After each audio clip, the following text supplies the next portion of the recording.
Boa noite, estamos iniciando mais um programa Direito em Pauta, edição número 105. E hoje nosso tema é Tribunal do Júri, prerrogativas da advocacia no Tribunal do Júri, recebendo o Dr. Alexandre de Sá Domingues, que já está aí. Nosso querido Dr. Alexandre, já eu convido para participar conosco da edição número 105 do Direito em Pauta. Essa quarta-feira, frio em São Paulo, já pediu para participar o doutor Alexandre, já vou recebê-lo aqui. Marcelo, direto de Campos de Jordão, bem-vindo. Isaías, da Paraíba. Já eu coloco aqui. Rio de Janeiro. Grande Rodrigo, tudo bem? E hoje a gente fala de Tribunal do Júri. Vamos saber tudo sobre Tribunal de Júri com o Dr. Alexandre de Sá Domingues, que é especialista nessa área, já fez mais de 400 júris. E, além disso, ele é atual tesoureiro da OAB de São Paulo, advogado formado pela FIG da Unimesp, especialista em Direito Penal Econômico pela Universidade de Coimbra, é professor universitário e palestrante nas matérias de Direito Processual Penal e Ética Profissional, além de ser coautor do livro O Tribunal do Júri na Visão do Juiz, do Promotor e do Advogado, fruto dessa atuação que eu já falei em mais de 400 sessões de julgamento. É associado ao Instituto de Defesa do Direito de Defesa, ao IBCCRIM e cofundador do Instituto Movimento 133. Em sua atuação pela OAB, já foi instrutor do Tribunal de Ética, presidente de comissões, além de presidente da subseção de Guarulhos de 2016 a 2018. Atualmente é o diretor tesoureiro da OAB de São Paulo. E ele, um dos casos marcantes que ele atuou como assistente de acusação no caso do homicídio da advogada Mércia Nakajima. Vamos já colocar aqui para participar conosco. Vamos lá receber aqui o nosso querido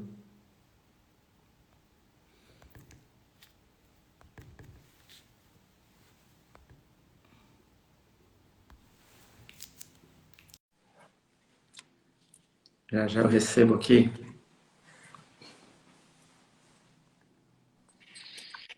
Olá, Tudo bem? tudo bem, Constantino, e você? Também tudo ótimo, tudo tranquilo. Obrigado por ter aceito o convite. Uma Não, eu que alegria agradeço. tê-lo aqui.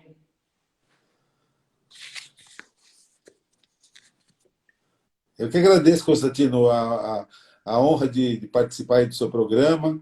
Você que contribui muito para a cultura jurídica, fica repercutindo muito as suas entrevistas. Obrigado. Eu sei que a agenda aí da OAB não está fácil, né? Tá correndo aí o estado todo, fazendo palestra. Acho que amanhã só tem uma palestra em Lins, né? Se eu não me engano, para falar do mesmo assunto. Tenho sim, eu tenho aproveitado aí as palestras para conhecer todas as subseções, para alinhar com todos os dirigentes, né? Acho que é uma oportunidade e a gente vai também falar um pouco do tema que a gente gosta tanto, que é o Tribunal do Júri. Legal. Me fala uma coisa, vamos bater um papo aqui. A gente faz mais um formato de bate-papo, bem tranquilo. Como que o direito surge na sua trajetória e aí, dentro dela, o direito criminal? Olha, não foi algo planejado, né? A gente ouve algumas histórias de pessoas que desde a infância pensavam, né, em seguir a carreira jurídica, e comigo não foi diferente. Eu tinha uma atuação no comércio, e aí surgindo a necessidade de conhecer um pouco mais aí dos direitos. Tem uma prima minha que fazia o curso de Direito e acabei me interessando em fazer a faculdade mais para me ajudar na minha atividade comercial na época. Mas logo que eu ingressei nos quadros da faculdade de Direito, no segundo ano já estava determinado a abandonar o comércio e me dedicar exclusivamente à advocacia. Foi uma coisa assim, um amor à primeira vista, né? E ao longo da graduação, os temas relacionados ao direito de defesa, a questão que o direito tem de humanas, né? As matérias que mais me identifiquei foram essas. Então, direito penal, processo penal como garantias, né, do cidadão, garantia da liberdade, foram me despertando maior interesse.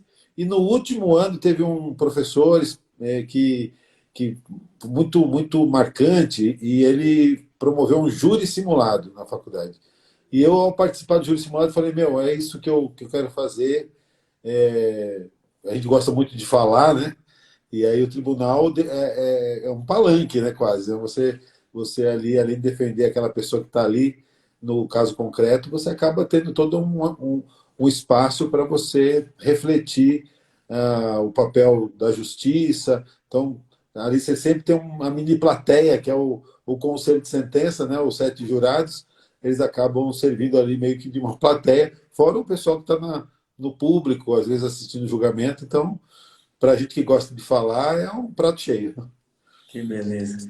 E aí me fala uma coisa, você tem uma forte atuação na OAB, né? Tem um longo caminho, presidente de comissão, já foi presidente da subseção de Guarulhos, que é uma das mais importantes, atualmente tesoureiro em São Paulo.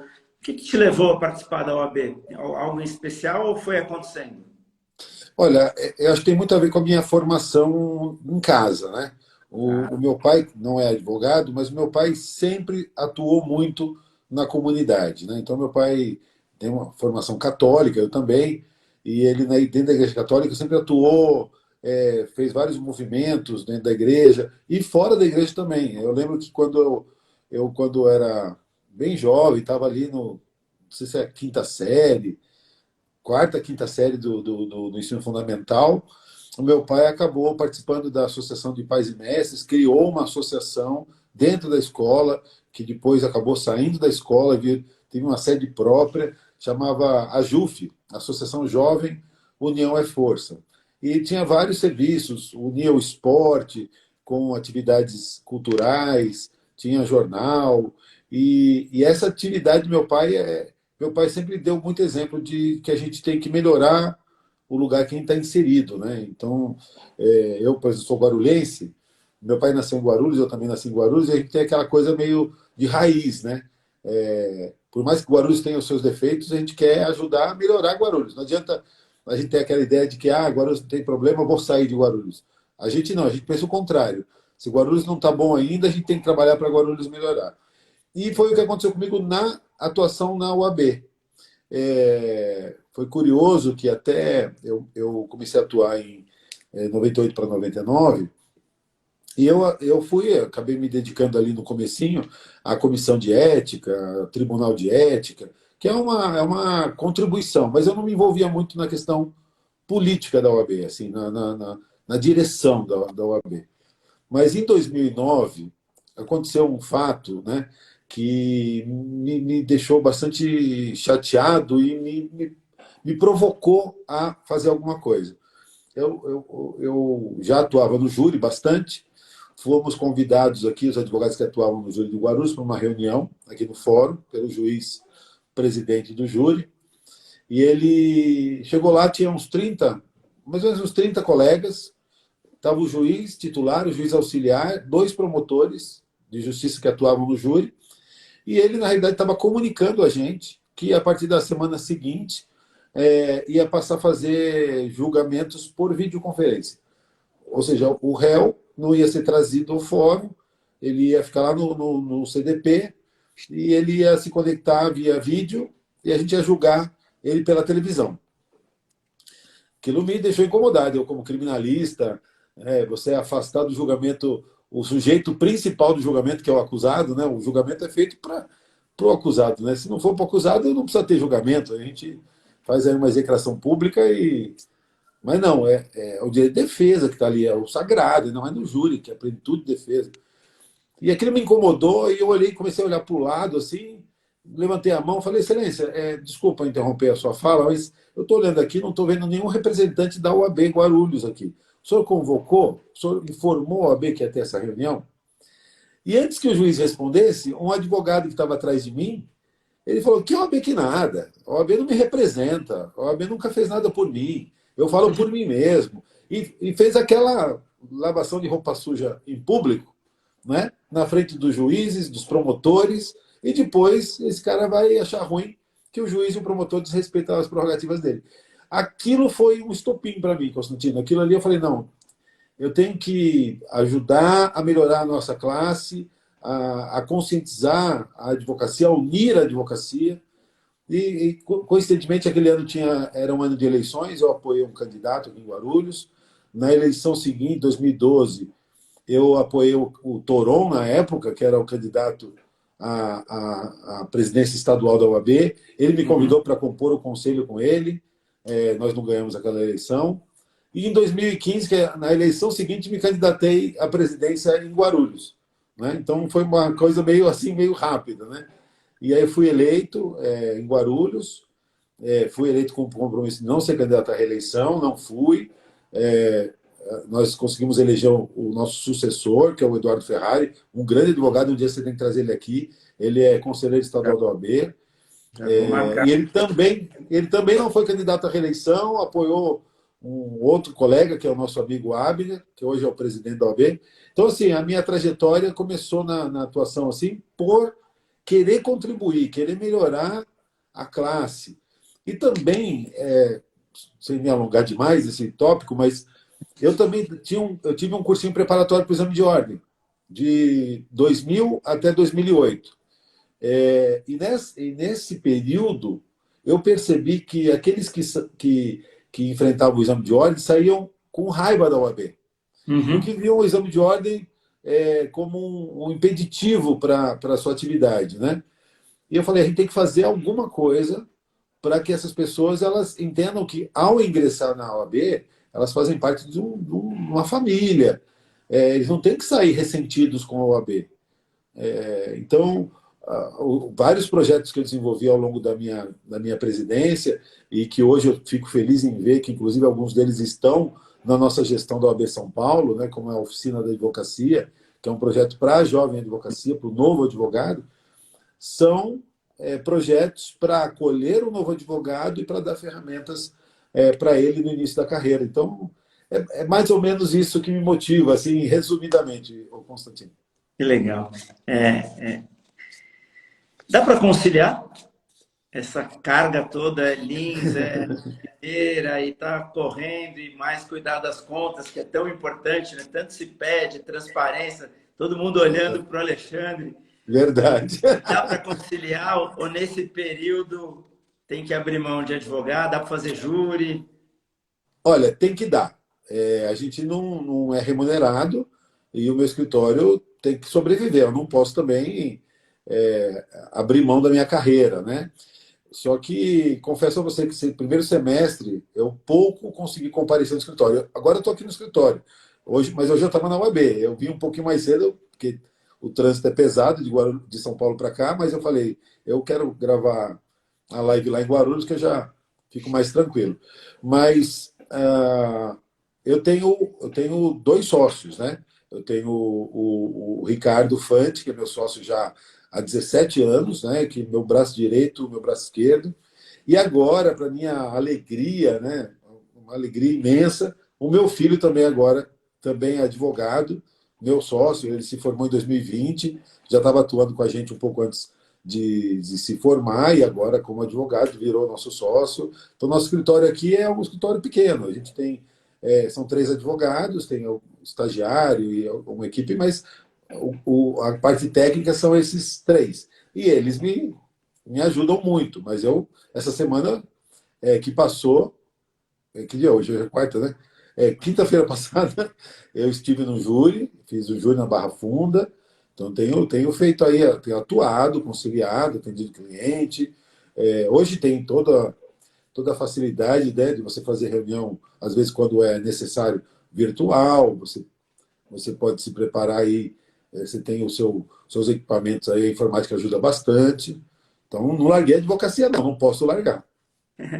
Legal. Essa coisa de ter filho ou advogado é legal. Eu tenho aqui no escritório minha filha, que já está aqui com a gente, já está formada há 2 anos. Meu filho Gabriel também está no 5º ano. É legal isso. No início Muito.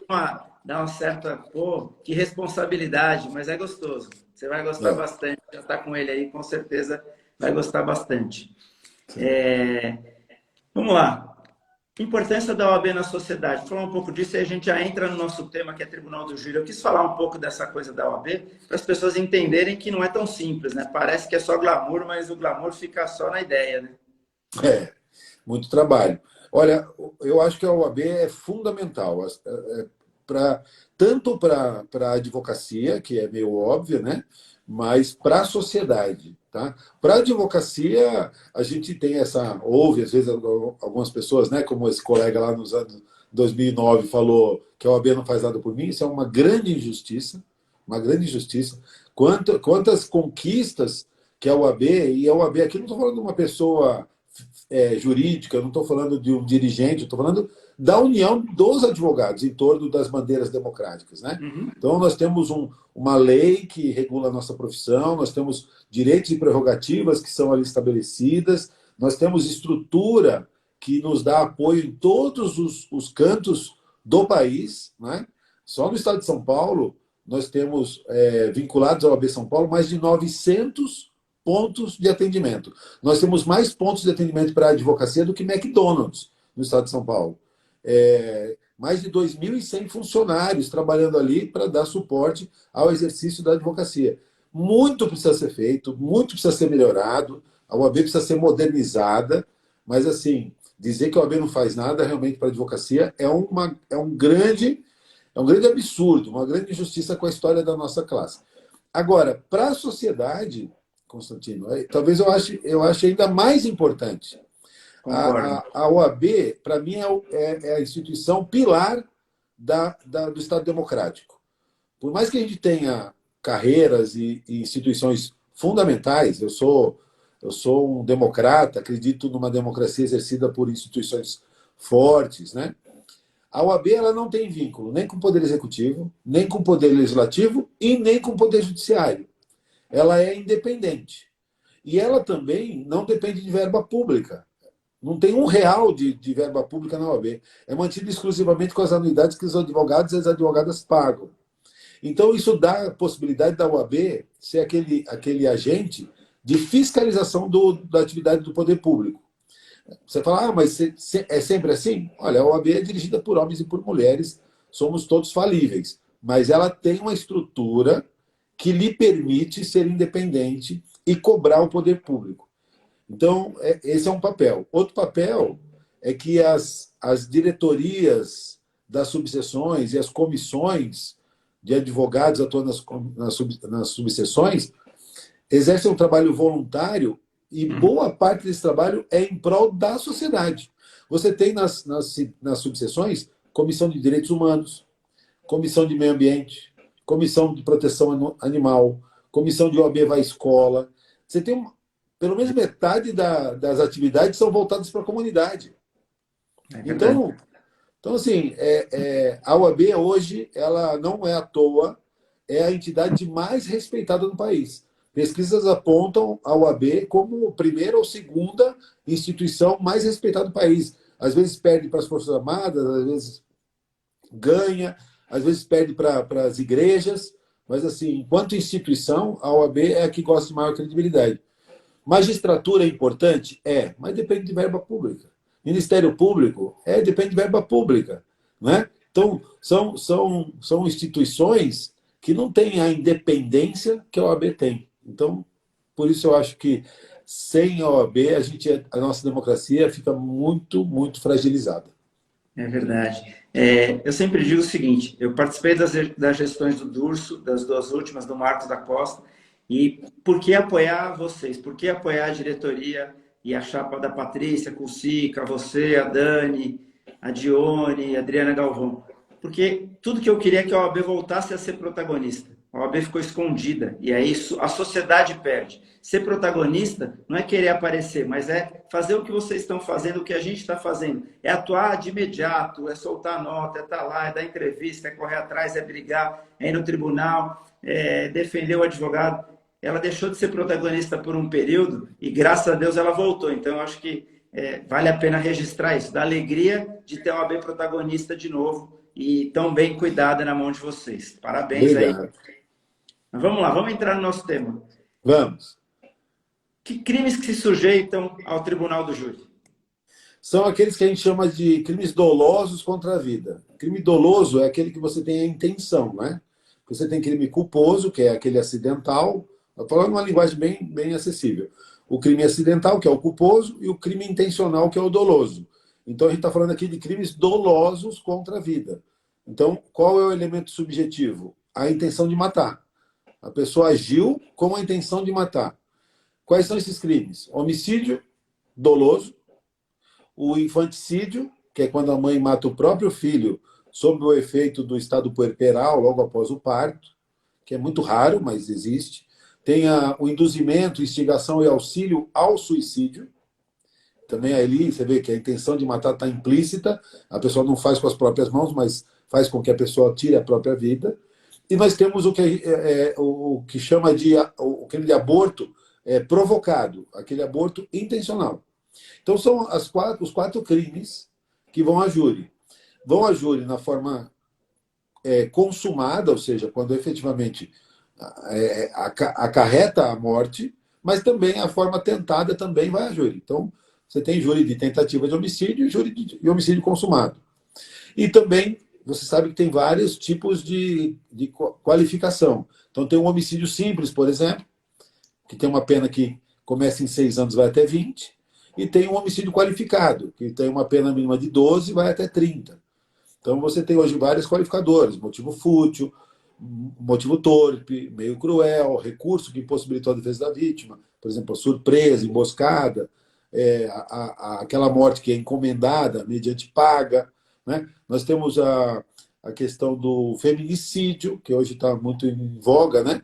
Que é a morte, o assassinato da mulher pela condição feminina, ou seja, pelo desprezo à condição feminina, ou no contexto de violência doméstica. Temos agora uma qualificadora nova, relativamente nova, que é quando o crime é contra agentes de segurança pública, né? Então, se for contra um policial, civil, militar, guarda civil, um agente penal ou um militar das Forças Armadas, isso é uma qualificadora. Né? Esses são os crimes que vão originariamente. Mas também podem ir a júri crimes que estejam ligados a esses crimes, que a gente chama de crimes conexos. Eles estão conectados. Um exemplo para fácil compreensão: imagina que um criminoso, né, decida estuprar uma vítima. Aí ele cometeu um crime de estupro. O crime de estupro não é doloso contra a vida, certo? Ele, em tese, vai ser julgado por um juiz togado, um juiz concursado, numa vara criminal comum.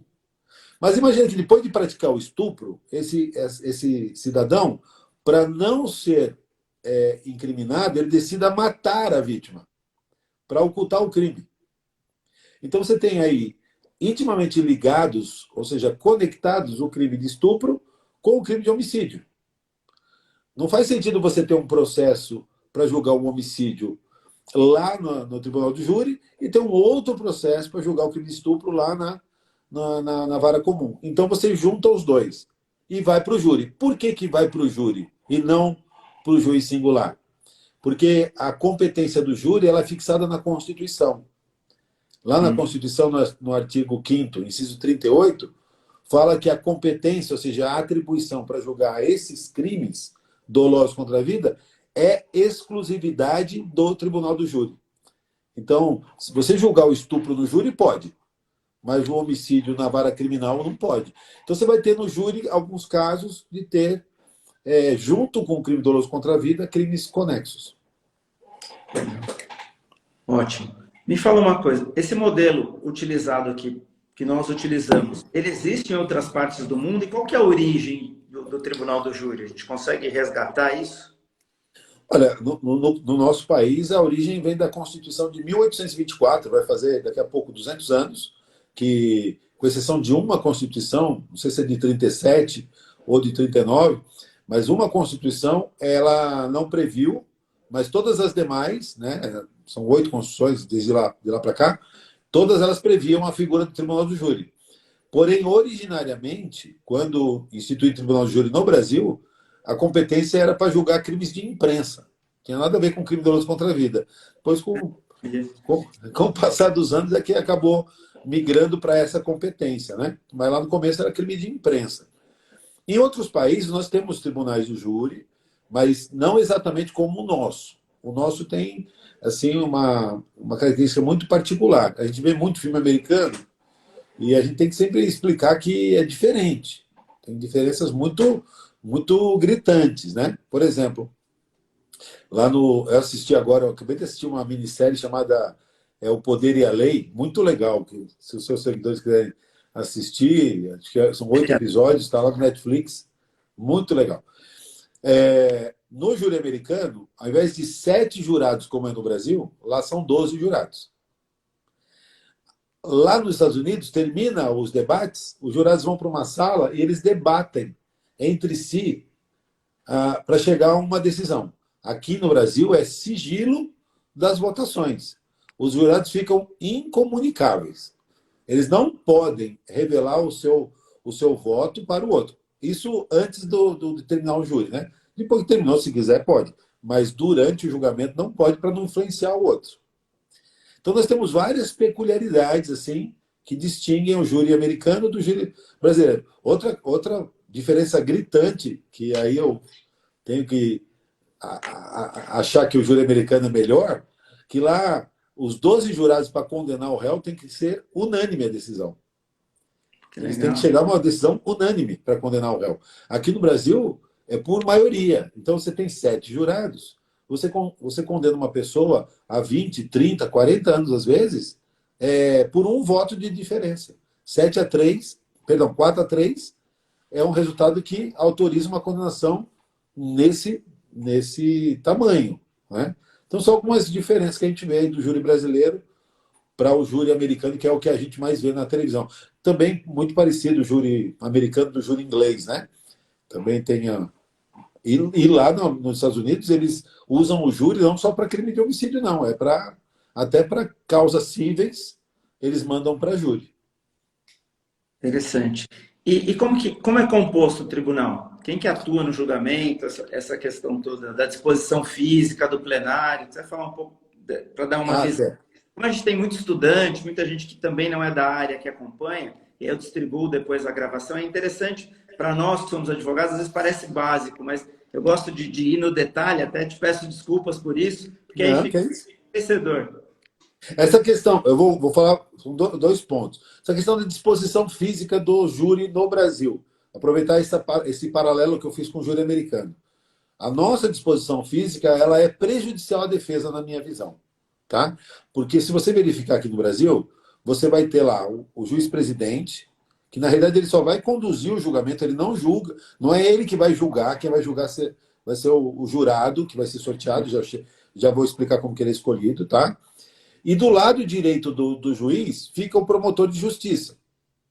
E aí você vai ver o advogado, cadê o advogado? O advogado está do outro lado? Não, o advogado está numa outra mesa do lado do réu. Então, para quem chega de fora e olha aquela situação, parece que o juiz está mais próximo do promotor, que faz a acusação, do que do advogado que faz a defesa. E se você puxar na sua memória, você vai lembrar de algum filme americano que você assistiu, que fica lá o juiz lá na frente, e tanto o acusador quanto o defensor ficam na mesma distância do juiz. Eles sentam em mesas um do lado do outro. Quando querem falar com o juiz, pedem para se aproximar da bancada para falar com o juiz. Isso mostra uma equidistância do julgador para com as partes. Mas, aproveitando-se de uma prerrogativa do Ministério Público, né, a lei orgânica do Ministério Público, fala que é prerrogativa do promotor sentar-se à direita do juiz. E isso é levado ao extremo. Então, você vai entrar num tribunal do júri no Brasil, você vai ver lá, muitas vezes, o promotor muito próximo do juiz, às vezes até cochichando no ouvido do juiz, enquanto o advogado está lá do outro lado, do lado do réu. E aí quem olha de fora fala assim, diga-me com quem antes que eu te direi quem és, né? Então parece que está lá juiz e promotor contra o advogado, quando na realidade o juiz deveria estar equidistante. Para o leigo, isso pesa. E aí chegam na questão dos jurados. Quem compõe o júri? São pessoas leigas. Né? A pessoa pode ter formação jurídica? Até pode. Mas assim, a lei não exige isso. Então, normalmente você vai ter lá estudantes, você vai ter pessoas que são vendedores, são corretores, tem várias carreiras, né? E não pode participar um membro do Ministério Público, um membro da magistratura, um membro da polícia, isso não pode. Mas fora isso, pode participar qualquer pessoa. Inclusive advogados. Se o advogado for convocado, ele tem que ir. Né? Raramente um promotor aceita, na hora do sorteio, o advogado. Mas ele pode, via de regra, ele pode participar como jurado. Então, cada comarca, né, o juiz vai pedir indicações de nomes para o TRE, para a prefeitura, para os bancos, e esses nomes vêm, é feita uma análise para saber se essas pessoas não têm antecedentes criminais, porque o jurado não pode ter antecedente criminal. Uhum. E aí, de acordo com o número de habitantes, isso pode variar de 500 a 1.500 nomes. Esses nomes todos são colocados numa urna, e é feito um sorteio para formar a lista dos jurados. Para cada júri, são convocados 25 jurados. Desses 25 jurados, para que o júri seja instalada a sessão, tem de estar presentes pelo menos 15. E desses serão sorteados 7. Então, o juiz vai tirar lá José da Silva, aí vai perguntar para a defesa, aceita? Aceito. Vai perguntar para o promotor, aceita? Aceito. Então, ele vai lá e senta no lugar do jurado. Mas se um dos dois recusar, é descartado. Cada parte pode recusar até 3, imotivadamente, sem dar motivo. Se tiver motivo, pode recusar todos. Né? Motivos, assim, de impedimentos legais. O jurado é inimigo da vítima, é inimigo do réu, é amigo íntimo do advogado, é amigo íntimo do juiz, do promotor. Aquelas causas legais de impedimento que todo juiz ele tem que seguir. Deixa eu te cortar rapidinho. Se ele tiver, por exemplo, alguma vinculação, passou por um crime parecido, que não tem nada a ver com o réu, com a vítima, mas passou por algo parecido, e você conseguir levantar isso você consegue não aceitar justificadamente ou injustificadamente? Dá para justificar isso? Teria que ser sem justificar, imotivadamente. Porque não há um impedimento. Né? No júri americano, nessa série que eu acabei de falar, do Poder e a Lei, tem uma parte que é legal, um episódio que praticamente é o sorteio, é a escolha dos jurados. E lá é uma coisa muito mais detalhada. Você pode entrevistar os jurados. Né? Então, você vai entrevistando, e aí chega um dado momento e fala, eu não quero jurado número 1, não quero jurado número 7, não quero jurado número 12, e vai descartando, vão vindo outros. Ele vai entrevistando. Aqui não, chega ali na hora, você até pode ter acesso à lista um pouco antes, mas você vai fazer o quê? Pesquisar na rede social? Então você não tem muita informação. Então chega ali na hora e fala, fulano de tal, qual que é a sua profissão? Eu sou manicure. Tipo, você olha para a cara da pessoa, por feeling, você fala, eu aceito. Lá não, lá pergunta. No júri americano, você pergunta, você já sofreu algum assalto? Como que foi? Qual a sua visão? Aí vê que a pessoa aquela que bandido bom, bandido morto, a defesa fala, então não aceito. Né? Então, nós não temos esses elementos aqui para escolher o jurado. Que a atividade não é remunerada, né? Obviamente, a atividade do Não. jurado não é remunerada. Aí a gente chega numa parte do júri que são os debates, que é a parte bonita, que é a coisa bonita de se ver, né? Não é bonita para quem tá lá sendo acusado, ou às vezes Mas é o ápice. parentes da vítima, a gente não pode dizer que é bonito. Mas é a parte gostosa do direito, como todos dizem, né? Que é onde se exercita efetivamente a advocacia de verdade, sem menosprezar eu nem faço júri, sem menosprezar as outras áreas, tal, mas é o que se diz. E aí, vale tudo? Não, não vale. Não vale. Tem regras. Pode pegar madeira, pode jogar para cima, pode explodir o jogo, que era bomba mesmo. Não. Na realidade, assim, no Tribunal do Júri, você tem algumas características que a própria Constituição ela estabelece. Né? Uma delas é a plenitude de defesa. E essa palavra não é à toa. Né? A lei não contém palavras inúteis. Né? Então, a gente tem, normalmente, nos processos criminais, o direito à ampla defesa. Aos acusados, né, é assegurado o direito à ampla defesa. No júri, vigora a plenitude de defesa, que é ainda mais do que a amplitude. Né? E essa plenitude de defesa, ela pode se traduzir em alguns mecanismos de defesa que podem, de repente, você fazer uma encenação, você pode usar um recurso visual, você pode usar um recurso material, ter algum objeto, fazer alguma. Eu lembro sempre um filme, não sei se é Nosso Lar o nome do filme, que contava a vida do Chico Xavier, em que conta uma passagem em que o Chico Xavier fez psicografou uma carta da vítima de um homicídio, né, inocentando o acusado. E isso foi juntado pela defesa no tribunal do júri. E aí fica aquela dúvida: pode, não pode? E a resposta é: pode. Dentro da plenitude de defesa, você só não pode usar provas ilícitas. Mas sendo lícita, você pode usar.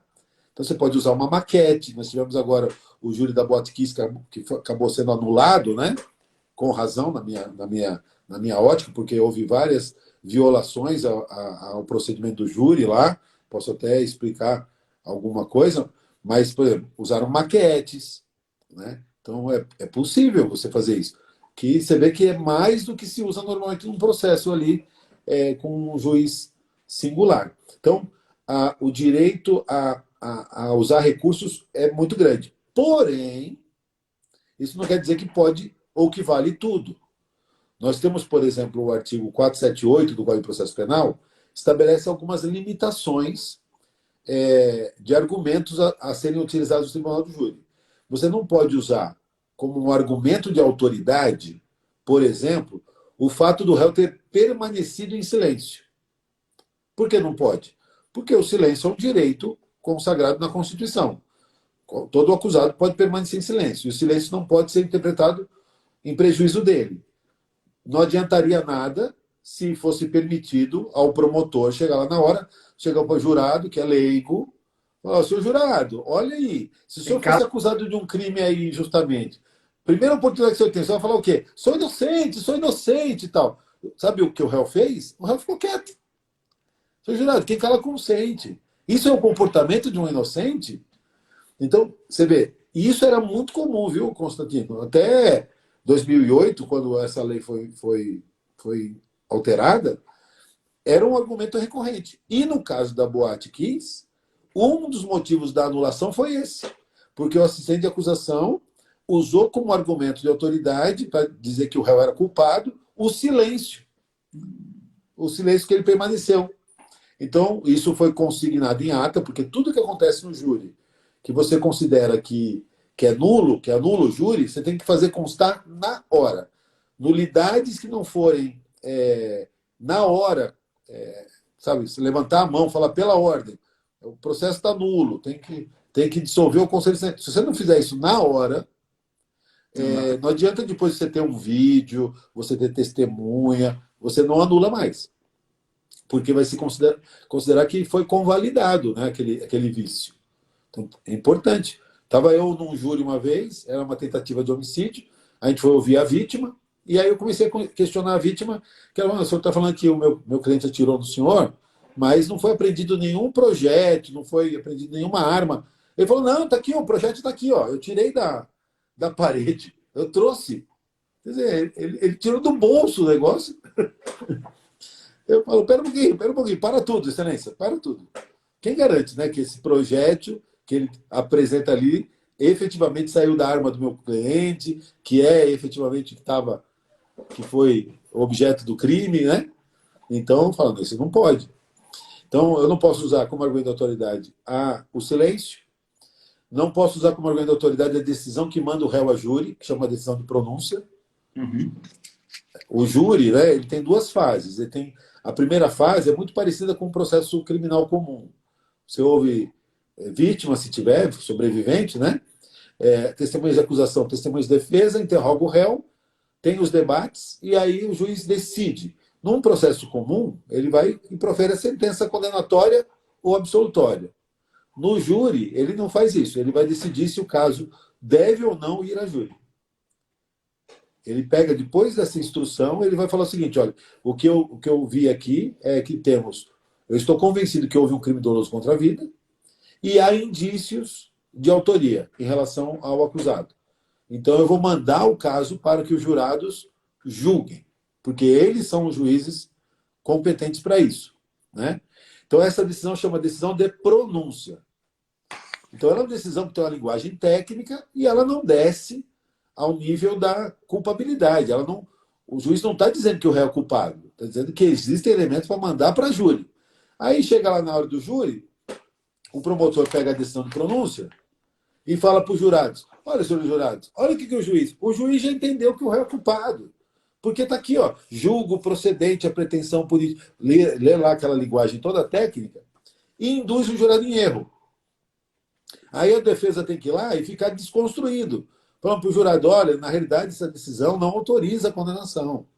Essa decisão só mandou o caso. Então você fica ali perdendo tempo em discutir coisas que não estão relacionadas ao mérito. Então a lei proíbe isso. Então a lei passou a proibir. Falou: ó, não pode usar como argumento de autoridade a decisão de pronúncia. Ou a algema. Imagina que o juiz mandou deixar o réu algemado. Aí o promotor fala: tá vendo, seus jurados, como ele é perigoso? Até o juiz teme pela segurança dos senhores. Determinou que ele ficasse algemado. Isso mostra que ele é culpado. Entende? Então, o artigo 478 ele bota os limites do que pode ou não ser usado nos debates. Tem vários artigos. Tem o 479 que fala de usar prova nova. Você tem que... Vai ter um júri, você tem que apresentar as provas que você vai usar no júri. Se você não apresentar ela com antecedência para que a parte contrária possa eventualmente analisar, contestar, questionar, contrariar, é outro motivo que causou a nulidade do caso da Botkiss. A maquete, que foi apresentada pela acusação, não foi apresentada para a defesa antes. Então eu pergunto para você: você sabe se o número de janelas da maquete está certa? Se a proporção do corredor, a metragem está certa? Se as portas, a quantidade de portas é a correta? Então, assim, nem você sabe, nem a defesa não sabe. Chega ali na hora, fica vendida. Então foi impugnado. Falou: tinha que ter apresentado a maquete 3 dias antes, para que a gente pudesse, no mínimo, conferir se as medidas estão corretas. Esse é outro motivo que gerou a nulidade do caso. Se eu não me engano, foram 5 nulidades que ocorreram no julgamento que acarretaram a anulação. Os réus não foram absolvidos. Né? Anulou, vai ter que julgar de novo. Pela sua experiência, quando anula e julga de novo, dá para corrigir o que fez errado? Dá. Na verdade, esse é o objetivo. Estrategicamente, pô, aqui eu devia ter apertado e não apertei, isso aqui eu não devia ter usado. Dá para refazer? Dá sim. É uma segunda chance, né? Hoje as pessoas olham com muita indignação a anulação de um júri, né? Mas até 2008, nessa alteração que teve no rito do júri, até 2008, condenações apenas de 20 anos ou mais, que é boa parte dos júris, não precisava fazer nada para ter um novo júri. A gente chamava de protesto por novo júri. Ciente, né, o legislador, ciente de que quem está jogando é uma pessoa leiga, né, e nós vamos aplicar uma pena altíssima. Então, o que fala? Que fala: condenou, a pena é 20 anos ou mais, se o réu quiser, e sempre queria, né, ele pede uma nova oportunidade. Então, automaticamente o juiz tinha que marcar um novo júri com outros jurados para que aí a questão fosse julgada. Então, no novo julgamento, você pode falar: aquela estratégia não deu muito certo, olha, tive tal problema, tal coisa não funcionou. Você pode mudar, mas muda também tudo, né? Os jurados são outros, né? Então, às vezes, você não consegue corrigir. Não é só a defesa, né? A acusação também, o Ministério Público também faz. Tá. Aproveitando essa deixa que você falou da estratégia, tem muita gente que diz, aí você vê pela internet e tal, que ensina estratégia e técnica de defesa no tribunal do júri. É real mesmo? Dá para ensinar isso? Então, o que é ensinar estratégia e técnica no tribunal do júri, né? Técnica é com relação à forma como que você se dirige aos jurados, como você estuda, como você, sabe, se posiciona perante o juiz, o promotor. Isso dá para ensinar, né? Na verdade, a gente aprende muito na observação. Eu assisti muito júri ao longo da minha carreira, sempre me interessa quando tem um júri ou outro, eu gosto de assistir, porque a gente aprende com os acertos e com os erros dos colegas. A gente vê. Então, quando alguém fala assim, eu vou fazer um curso, eu vou dar algumas dicas, né? Vou dar algumas técnicas. Eu acho que isso é importante. Por exemplo, meu primeiro curso que eu fiz lá no início de 99 foi com um professor que está até hoje na ativa, dando cursos, que é o Romualdo Sanches Calvo Filho, que é um advogado, inclusive ele é deficiente visual, né? E mesmo assim ele dá um curso muito completo, e ele foi meu primeiro professor, né? Já fui convidado algumas vezes para dar aula no curso dele, inclusive. Eu acho que a gente pode passar o conhecimento. Agora, não existe uma fórmula fechada, não existe um único jeito de fazer, né? Lógico que eu vou ouvir, eu vou absorver aquelas dicas, aquelas táticas, estratégias, e eu vou, no caso concreto, desenvolver a minha. Eu que vou. Mas tem sim. Por exemplo, eu tenho mania de chamar de tese elástica, né? A gente vai inventando. Uma coisa que eu faço, às vezes, é um caso que eu quero violenta emoção. Violenta emoção, ela acarreta com que o crime seja considerado homicídio privilegiado. O cliente está sendo acusado, por exemplo, por homicídio duplamente qualificado. Se ele for primário, ele vai pegar pelo menos 14 anos, se for condenado. E é crime hediondo. E aí, então, a progressão de pena é muito mais severa. Né? Demora muito mais para a pessoa progredir de pena. Se eu consigo o homicídio privilegiado, ou seja, eu consigo demonstrar que ele praticou o crime sob o domínio da violenta emoção, primeiro que isso derruba aquela qualificadora que é subjetiva, que é da motivação. Não tinha motivo torpe, nem motivo fútil. Que se ele agiu sob violenta emoção, não tem motivo. Foi uma explosão emocional. Então você já, ao mesmo tempo que reconhece a violenta emoção, você derruba a qualificadora subjetiva. E ao fazer isso, ao reconhecer que o homicídio foi sob o domínio da violenta emoção, esse crime deixa de ser hediondo. Ele passa a ser um crime comum. Então, aquilo que era para ser 14 anos, você fazendo isso, você já derrubou uma qualificadora, mesmo que a outra continue. Existe a figura do homicídio privilegiado qualificado, né? Porque a qualificadora objetiva. O que é uma qualificadora objetiva? Por exemplo, um meio de execução. Ele matou com esganadura. O cara ficou louco lá e acabou e esganou a vítima. Então, o meio cruel é uma qualificadora objetiva. Matou com esganadura, meio cruel. Mas a motivação foi a violenta emoção. Ele não tinha. Ele não raciocinou. Foi uma coisa assim, uma explosão emocional. Isso faz com que a pena, ao invés de partir de 14, parte de 12, que é uma qualificadora só, você tem direito a reduzir um terço. Então passa para 8.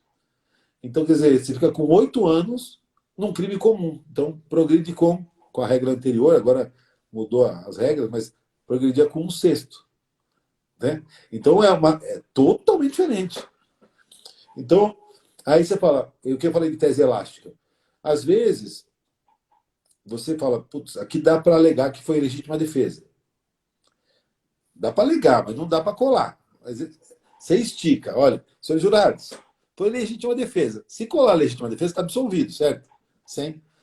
Mas daí você dá uma alternativa. Num dado momento da sua fala, você fala, olha, mas assim, se os senhores entenderem diferente, fica claro que ele agiu sob violenta emoção. Eu entendo que foi legítima defesa, mas no mínimo foi violenta emoção. Estou aqui simplificando. Aí o jurado, ele às vezes não acolhe a legítima defesa, mas ele pega uma tese intermediária. Ele pega, você estica, quando eu falo elástica, assim, é como se você esticasse, porque o jurado, né, o ser humano, ele tende a buscar o meio, né? O promotor está pedindo uma coisa, você está pedindo outra. O jurado, quando ele fica dividido, fala, pô, não tem um intermediário, não tem um meio termo. Então seria esse meio termo. Então isso é técnica, isso é coisa que você pode fazer e de repente consegue ganhar ali o que você desde o começo queria, que é a violenta emoção. Falou de legítima defesa. E a tese da legítima defesa da honra? Ainda cola? Então, essa questão, eu até estava ouvindo esses tempos o podcast do Doc Street, não sei se você chegou já a ouvir. Não. podcast chama Praia dos Ossos. Conta Vou um anotar pouco aqui. dali da Ângela Diniz, né? E foi assim muito marcante esse júri, né, do Doc Street, porque no primeiro julgamento dele, quem fez a defesa foi o Evandro Lins e Silva. E o Evandro sustentou a legítima defesa da honra. E esse Praia dos Ossos ele fala bastante sobre essa questão da legítima defesa da honra. Foi no começo dos anos 80, né? O crime foi no final dos anos 70, mas o júri foi no começo dos anos 80. E já no início da década de 80, era uma tese em desuso. Mas o Evandro Lins e Silva, que era já um advogado velho, que fez muito júri na década de 50 e 60, ele fez ali o seu último júri e ele achou que encaixava a legítima defesa da honra. Foi muito criticado, inclusive.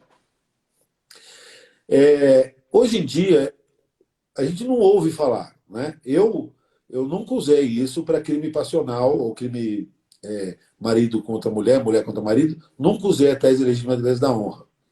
Mas eu acho que, dentro da plenitude de defesa, tudo é possível. Se você achar que um ambiente, que a sociedade em que você está inserido, aquela tese ela é uma tese viável, eu não acho que a lei deveria vedar isso. Porque, ao vedar uma tese no júri, você está vedando a garantia constitucional da plenitude de defesa. Por que eu estou falando isso? Porque o Supremo, coisa de uns 3 anos atrás, o ministro Dias Toffoli propôs, e foi aprovado, vedar a tese da legítima defesa da honra do Tribunal do Júri. Eu acho que isso é um equívoco. Não que eu vá usar ou que alguém deva usar. Eu acho que nem cola mais. Né? Não cola. Mas eu acho um equívoco o judiciário limitar uma tese que você venha a usar do júri. Isso é negar a soberania dos jurados em decidir por uma tese ou outra. Reduzir a possibilidade de decisão dos jurados. Mal comparando, ou assim, fazendo um paralelo, hoje, desde 2008, eu estou falando muito de 2008, mas é um marco que mudou muito o Tribunal do Júri. Né? Uhum. A Lei 11.689, de 2008, mudou todo o rito do júri. E uma coisa que introduziu lá foi um quesito chamado quesito obrigatório, que fala assim, ó, o jurado absolve o acusado? Essa pergunta ela passou a ser obrigatória em todos os júris. Então, mesmo que o jurado reconheça que o crime ocorreu, que foi o réu o autor, na sequência, o juiz é obrigado a perguntar: o jurado absolve o acusado? E, num primeiro momento, ficou um questionamento. Falou, mas pode? Pô, o jurado já falou que houve o crime. Já falou que foi ele o autor. Aí, agora ele vai absolver por quê? Com base no quê? E aí ficou toda essa discussão. No primeiro momento, até algumas decisões chegaram a ser anuladas, mas o que acabou se tornando pacífico é o entendimento de que o jurado pode absolver sem motivo, por clemência. Porque ele, sei lá, olha, foi crime, o cara matou mesmo, estava errado, mas eu vou absolver. Então, até mesmo a absolvição por clemência é cabível no júri. E isso prestigia a soberania dos vereditos. E você não pode sustentar uma tese legítima defesa da honra? Me parece uma incongruência, por mais fora da moda que esteja, por mais que eu acredite que não cola, né? Nossa sociedade cada dia está mais aí alinhada ou linkada com a importância de combater a violência contra a mulher, especialmente a mulher é que era vítima dessa tese. A honra do homem não está no sexo da mulher. Então, esse negócio, mesmo que ele seja traído, mesmo que ele pegue no flagra, isso, legítima defesa da honra, para mim, não cola. Eu nunca usei e não usaria. Mas, entendeu meu questionamento? Não pode proibir. Não pode, cara. Até porque com essa mudança do comportamento da sociedade que leva a não colar, caberia ao jurado falar, cara, isso aqui você matou porque você pegou ela saindo do motel com outro, não era motivo para matar. Exatamente. Tem uma Exatamente. evolução própria sociedade, né? Exatamente. Vai ter algum lugar no nosso país, de repente, numa situação muito isolada, um interior, muito machista, que isso possa colar? Tem, tem, né? Mas será que proibindo ou limitando as teses que a gente vai corrigir? Não sei. Eu acho que está errado. Por que alguns julgamentos levam dias para ser concluído e aí já emendando, nosso tempo, nosso como passa. Quando a aula tá boa, o tempo passa rápido. E a influência da mídia, cara, quando tem grande repercussão, influencia diretamente o jurado? Nos crimes de grande repercussão é mais difícil a defesa? Muito. Muito, muito, muito, muito. Só para não ficar sem resposta, a quantidade de tempo, isso também foi uma coisa que a alteração em 2008 reduziu bastante esse problema, porque antes era permitida a leitura de peças. Então, era muito comum alguns júris mais assim complexos, tanto a acusação quanto a defesa, pedir que fosse lido o processo inteiro. Então, às vezes, imagina ficar lendo o processo inteiro, desde o cabeçalho até todas as vírgulas, ficava ali, às vezes, 2, 3, 4 dias só com leitura de peças. Então, isso praticamente foi eliminado.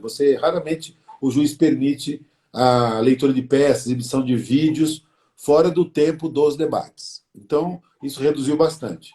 O que ainda faz com que júris demorem 2, 3, 4, 5 dias, como o caso Mércia, que eu participei, foram 5 dias de júri, é o número de testemunhas.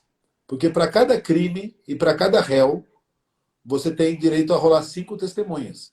Então, tanto a acusação quanto a defesa pode rolar 5 para cada crime e para cada réu, para o plenário. Então, isso pode gerar um número grande de testemunhas. Às vezes, o depoimento também fica arrastado. Isso pode fazer com que demore mais. Tá?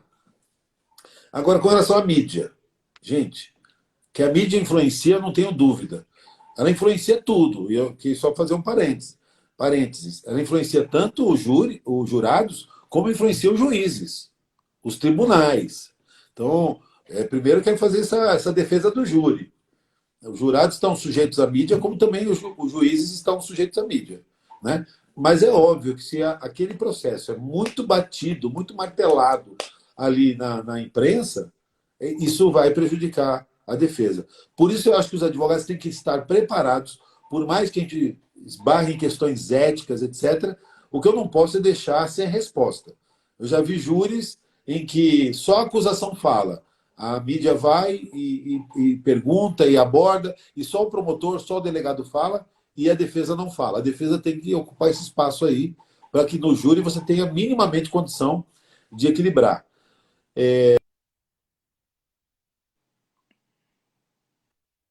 Tenho essa opinião que realmente a influência da mídia é avassaladora. É o que a gente chama de publicidade opressiva, né?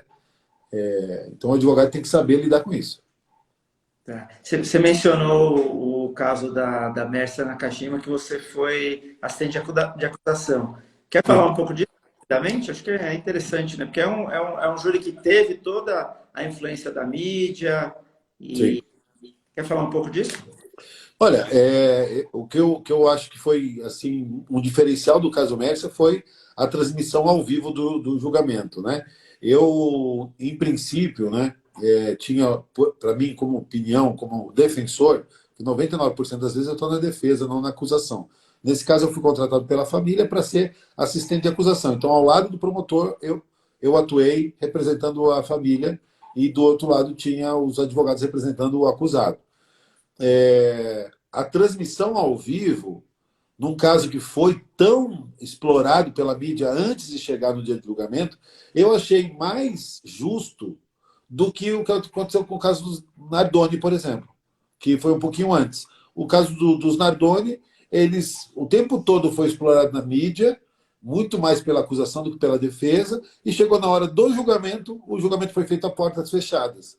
Então, a sociedade ela não teve ali acesso aos debates, às provas que são produzidas, até para ver se a opinião deles era uma opinião em linha com a opinião dos jurados. Eu acho que a transparência, nos casos de mídia, talvez seja uma solução para a gente ter um julgamento mais justo, né? Pelo menos o jurado está lá, ele não está isolado, ele sabe que tá, todo mundo lá fora está vendo. Então, se ele decidir absolver o réu, ele está absolvendo, mas ele sabe que as pessoas sabem por que ele está absolvendo, né? Então, eu se der para não ter publicidade, eu prefiro. Agora, se a gente não tem controle sobre isso, né? Se houve publicidade, o advogado tem que preencher esse espaço e ele tem que dar ali também, tratar a narrativa, pelo menos preparando para que quem chega lá na hora de julgar, que ele tenha também, saiba um pouco da tese defensiva, que ele não chegue tão fechado, tão hermeticamente fechado, com opinião tão formada, a ponto de o que a defesa falar não surtir nenhum efeito. Tá. Essa decisão de publicidade é exclusiva do juiz? Então, nesse caso, não. O juiz, no caso Mercy, inclusive, ele havia proposto isso, né, para o promotor tinha aceito, propôs para o réu não aceitou. E depois, não sei porquê, passou uma semana, ele voltou atrás. Eu não sei se houve algum convencimento, e aí ele acabou aceitando. Mas se uma das partes não aceitar, o juiz não pode forçar, não há uma lei que obriga a pessoa a aceitar a transmissão ao vivo do julgamento, né? Ali se preservou a imagem dos jurados, mas o júri foi feito a portas abertas, transmissão ao vivo. Primeiro na história com transmissão ao vivo integral pela TV e pela internet. Foi realmente uma experiência muito legal. Bom, então, nossa, passou o nosso tempo. Posso te pedir mais 5 minutos só para a gente falar um pouco de prerrogativa, que estava lá no nosso tema? Claro, claro. 5 minutos a gente fala um pouco de prerrogativa. E a questão das prerrogativas da advocacia no tribunal do júri? Olha, primeiro, prerrogativa é ferramenta de trabalho. Prerrogativa não é privilégio, não é nenhum favor que se faz à advocacia. Muito pelo contrário. A prerrogativa da advocacia serve para defender bem o cidadão, que está sendo ali representado pelo advogado. E no júri tem algumas prerrogativas que são fundamentais. Acho que algumas apareceram agora recentemente. Uma que eu achei que eu nunca ia ver um caso concreto, e no caso do júri não sei se foi a audiência do Jairinho, do vereador Jairinho. Teve um agora, recentemente, em que os advogados estavam de pé e a juíza quis botar os advogados tudo sentado, né? É prerrogativa da advocacia permanecer sentado ou em pé em qualquer juiz ou tribunal, para justamente não ser enquadrada. Tipo, senta aí, senta lá, Cláudia. Não, não vai sentar, não. Eu vou ficar de pé. Ou o contrário, né? Imagina você vai fazer uma sustentação oral, você vai fazer a sustentação oral sentado, o desembargador falou, respeito à Câmara, o senhor levante aí. É uma forma de desmoralizar o advogado. Mas a prerrogativa que eu acho a mais importante de todas, pelo menos a gente que atua muito em tribunal, é usar da palavra pela ordem. O que é usar da palavra pela ordem? Pela ordem não é pela ordem dos advogados do Brasil, né? Tem gente que acha que é pela OAB. Não é nada disso. Pela ordem é pela ordem dos trabalhos. Olha, foi bom esse esclarecimento para quem é novo, né? É verdade. Pela OAB. Não é pela OAB, é pela ordem dos trabalhos. Perfeito. Excelência, pela ordem. O procedimento está errado. Pela ordem, excelência. A lei não fala isso. Pela ordem, excelência. Esse fato está equivocado. Estava eu no STJ certa feita, eu fiz a sustentação oral do meu habeas corpus. Quando passou a palavra para o ministro Napoleão Maia, ele começou a me arrebentar, falando que eu não tinha, que eu estava pedindo um negócio lá que eu não tinha aprovado, que não tinha documento. É absurdo. Falei, excelência, pela ordem, o documento não. Só fique quieto agora, que eu ouvi o senhor, agora é minha vez de falar. Falei, excelência, pela ordem, está nas folhas 678 dos autos. Ele, doutor, eu já falei. Ele ainda virou para o presidente, manda o advogado ficar quieto. Praticamente falou isso. Eu falei, pela ordem, excelência, o documento que o senhor está falando está nos autos. Então, assim, não é pedir a palavra pela ordem e ficar esperando a pessoa conceder, não. É pela ordem, como diz o Sergei, pela ordem, vírgula. Já fala o que tem que falar. E esse caso, ele estava negando a ordem, o ministro Sebastião Reis, na sequência, pediu vista, chegou no dia seguinte, estou no meu escritório, toca aqui o telefone, a minha secretária falou, é do STJ.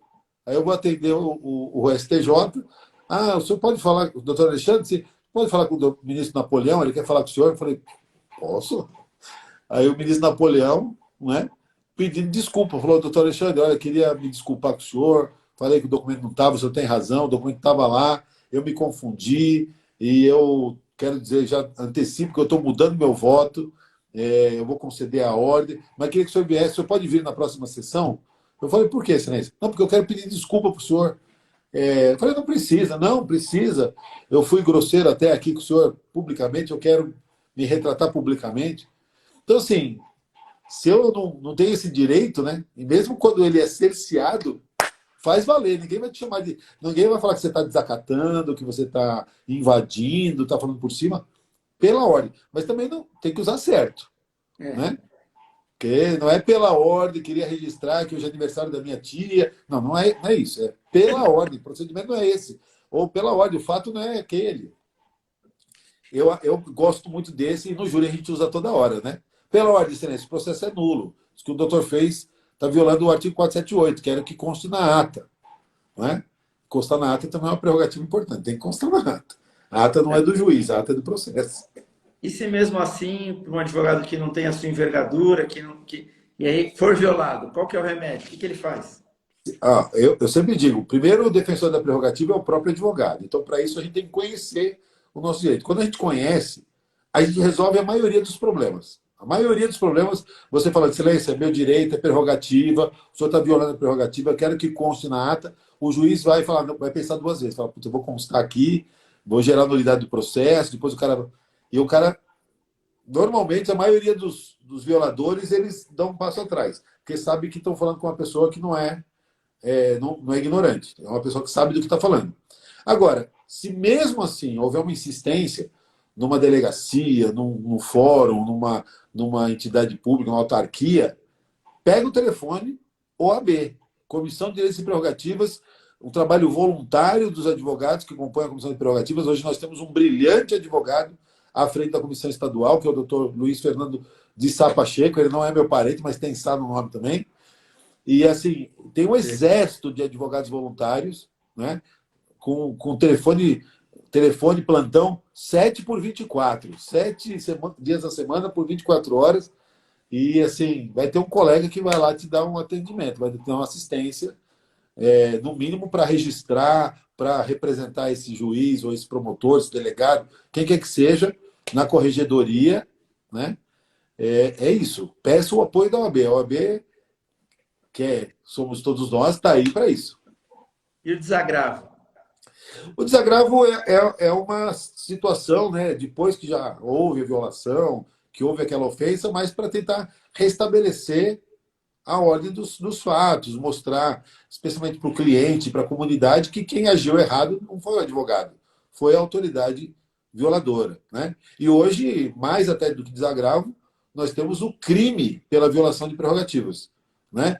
Negar acesso a um cliente preso, violar o escritório do advogado. Tem algumas prerrogativas ali que hoje, se forem violadas, a autoridade que as violou comete um crime cuja pena não é menor potencial ofensivo, é crime que dá processo e dá condenação à pena de prisão.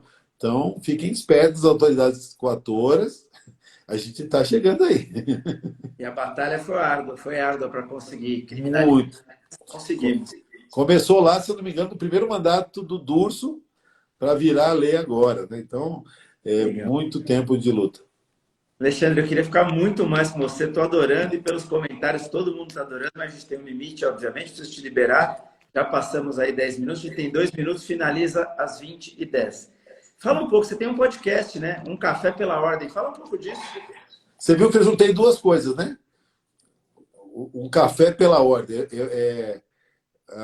Essa expressão pela ordem, como eu te disse, ela é de uso constante na minha carreira. Assim, eu uso quase toda a audiência, né, pela ordem alguma coisa. Mas eu fiz um trocadilho também aí pela a questão da OAB. Então é um podcast que eu falo de processo penal e falo de OAB, falo de advocacia, né? Então eu gosto bastante, trago vários convidados também, que nem você. Não é tão frequente que nem o seu, assim, você é mais reguladinho ali nos seus compromissos, mas eu, esse começo de ano, eu dei uma atrapalhada. Mas eu tenho um podcast, tá no meu YouTube as lives que eu fiz, e tenho um podcast no Spotify ou no Apple podcast, né? Então, quem quiser, tem lá vários episódios. Eu acho que eu tenho uns 50 episódios lá, com gente muito, muito interessante, né? Dá para ficar ouvindo no trânsito. Isso que é legal, né, do podcast, né? Tá bom? E eu gosto muito desse tema. Tudo que envolve prerrogativas e advocacia, processo penal é a minha paixão. Legal. Vou baixar todos. Na verdade, eu consigo ser regular porque eu não sou tesoureiro da OAB, né? Por Tesoureiro da enquanto, por enquanto. OAB, mas, bom, gente, queria agradecer a todos vocês que nos acompanharam. Passou tanta gente aqui, a gente está envolvido nas perguntas, acaba não ressaltando, mas eu vi o Otávio da promotoria, que é um garoto fantástico, já fiz live com ele. A Isabela, que é presidente de comissão, o Arão, o Joselito, o Ademir, que é presidente de comissão também. Tanta gente que passou por aí. Ó, Mas é o ouvidor da UAB acabou de falar parabéns aqui. Wilson, né? O Wilson. Obrigado, obrigado. Eu vi ele passando, ainda bem que você me lembrou, senão eu ia cometer essa indelicadeza. Alexandre, queria te passar para dar aí as suas considerações finais. Ah, a doutora Clemência também aqui, obrigado aí. Nossa Senhora, que honra. Um beijo, Clemência. Você tá me devendo uma visita lá na UAB, Clemência. Eu soube que aquele prédio lindo que a UAB tem o seu dedo lá, o seu bom gosto, viu? Então, por favor, faça uma visita para a gente lá na UAB São Paulo. É isso. Gente, só um recado e aí eu passo pro doutor Alexandre para ele finalizar. A live da semana que vem é no dia 6. Dia 7 é feriado, apesar da regularidade, eu não vou fazer live no dia 7. Então, eu antecipei para terça-feira, dia 6. E aí eu faço com a última integrante da família Durso, que eu não fiz, fiz falei com o Humberto também, que é o Luiz Eduardo, e a gente vai fazer com ele, com o Flávio, que também é presidente da CADEB, lá da Abacrim, Bracrim. Abracrim. E é legal que são dois jovens, a gente vai trazer bastante coisa nova aí do gasto que eles têm e das ideias. Então, ótimo. Na terça-feira. Queria te agradecer de coração, de verdade. Eu sempre ofereço as lives. Eu vou oferecer essa live para a diretoria da OAB, que está fazendo tanto junto com a CASP, em seu nome. Então, essa live é em homenagem a essa diretoria, que eu acredito bastante. Estou lá como presidente de comissão, agradeço por terem me escolhido, por terem me dado a oportunidade de novo. Então, a live fica em homenagem a essa diretoria da Patrícia, do Léo, você, a Dani, Dione, a Adriana e tanta gente. Olha, quem agradece somos nós. Você está lá nos ajudando a tocar esse barco, carregar esse piano enorme. A advocacia paulista é uma coisa maravilhosa. O estado de São Paulo é incrível. Quanto mais a gente viaja, mais a gente fica apaixonado pela riqueza do nosso povo, pela riqueza da nossa advocacia. A mensagem que eu queria deixar aqui é de esperança, né? Em dias melhores, em uma democracia. A nossa democracia tem se mostrado bastante forte, né? Resistindo a ataques. E eu acho que a gente tem esse compromisso, nós advogados e nós OAB, um compromisso com as instituições, com o fortalecimento delas, né? Se tem problemas, a gente tem que trabalhar para melhorar as instituições e nunca pregar a destruição delas. A perda desse patrimônio é a perda da liberdade, é a perda das conquistas de igualdade, de isonomia. E se tem um orgulho que eu tenho dessa gestão, Patrícia Vanzolini, é o compromisso com a inclusão de todos. Todos, para que todos sejam representados e todos tenham a oportunidade para trabalhar, porque todos têm muito a contribuir. A advocacia plural e essa pluralidade, essa diversidade é a grande riqueza, não só da advocacia, da humanidade como um todo, mas especialmente da advocacia. Essa pluralidade é que faz com que a advocacia paulista seja essa potência que é. Então, muito obrigado, Constantino, pelo convite. Quando quiser, eu volto e vou acompanhar semana que vem a sua live aí, que certamente os meninos lá eles são muito, muito capacitados. Eu adoro ouvi-los. Querido, muito obrigado, boa noite. Gente, se cuidem, fiquem com Deus. Semana que vem tem mais. Tchau, obrigado. Tchau, tchau.